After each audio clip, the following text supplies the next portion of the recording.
Siapa yang dekat sini yang camping solo tapi belum lagi ada tilam?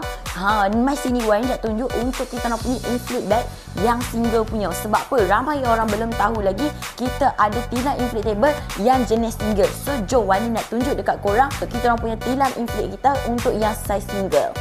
Kalau korang tanya untuk saiz ketebalan untuk tilam single berapa? Okey, untuk saiz tilam dia 25 cm sahaja dan dia ada dua version warna. Kita ada warna biru yang Wani tengah pegang sekarang dan warna hijau. Jangan risau, kalau you guys beli, you guys akan dapat sekali dengan storage bag. So jom Wani tunjuk bila korang dah buka dengan kita orang punya tilam inflatable yang jenis single.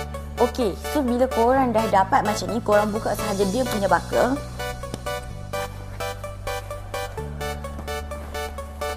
Dekat bahagian belakang sekali, hujung sekali dia mempunyai valve tau.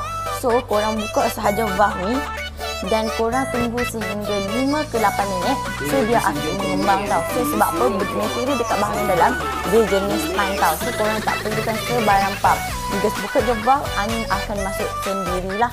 Sementara korang nak tunggu dia mengembang, dekat bahagian kepala, dekat bahagian bantai, cuma dekat bahagian pantai sahaja korang guna pump. Kalau korang tak nak guna pump, korang nak tiup pun tiada masalah.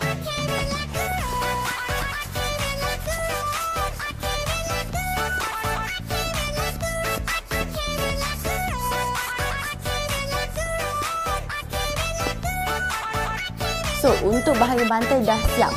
So, dah siap untuk bahagian bantai. So, nampak tak? Yang ni adalah tilam inflate kita yang jenis single tau. So, siapa yang nak camping solo ke kan?